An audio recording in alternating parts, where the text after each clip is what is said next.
the hit that took Cape Town's most dangerous gang leader. Chapter 1.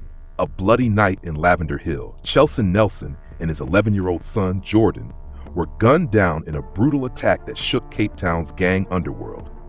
It happened inside a small shack in Lavender Hill, a place where violence was as common as the wind. The shooter, Cole Nell, walked in without hesitation, his heart pounding with anger and revenge. He raised his gun and unleashed a storm of bullets, not sparing anyone in the room. Jordan, a bright-eyed boy who had no part in the gang world, was the first to fall. His small body hit the ground before he could even scream. His father, Nelson, barely had time to react before bullets tore through him as well.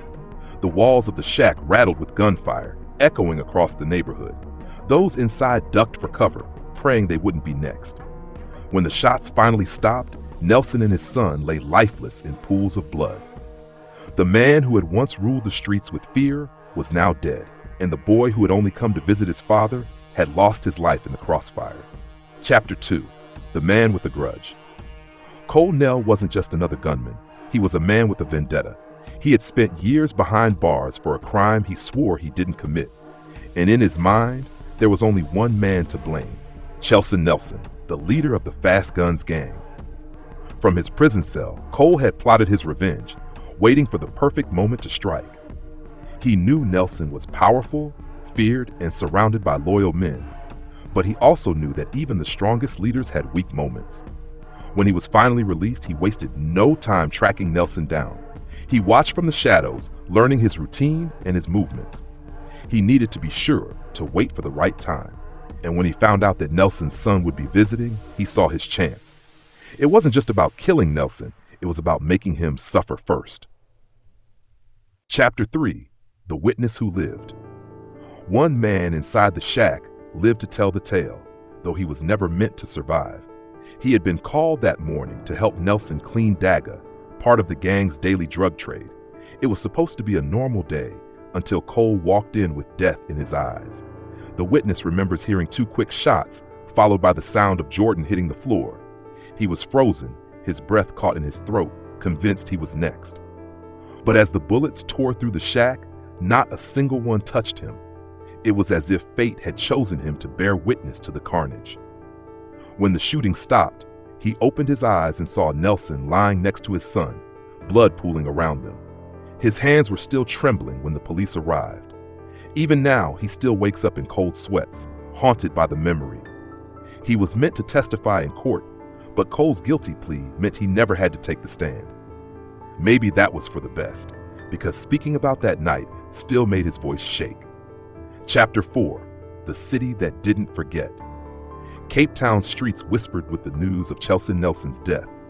Some celebrated, believing his reign of terror had finally ended. Others mourned, knowing the balance of power in the gang world was about to shift. But the community was clear on one thing: they didn't want Cole Nell walking free. When the court delayed his sentencing, protests erupted outside. People held signs, shouting that they didn't want another killer back on the streets. Even those who hated Nelson didn't see Cole as a hero. He had taken an innocent boy's life, and that was something no one could ignore. The Department of Correctional Services sent a letter stating what the people already knew. Cole was not welcome back in their neighborhoods, and as the court prepared to sentence him, one question remained: would justice ever truly be served? Chapter 5. The gang leader's final hours. Chelsea Nelson had been untouchable for years, ruling the Fast Guns with an iron fist. He had made countless enemies, but he had always managed to stay ahead of them. On the day he died, he had no idea that his past was finally catching up to him. That morning, he had made his usual calls, checked on his drug operations, and met with his men.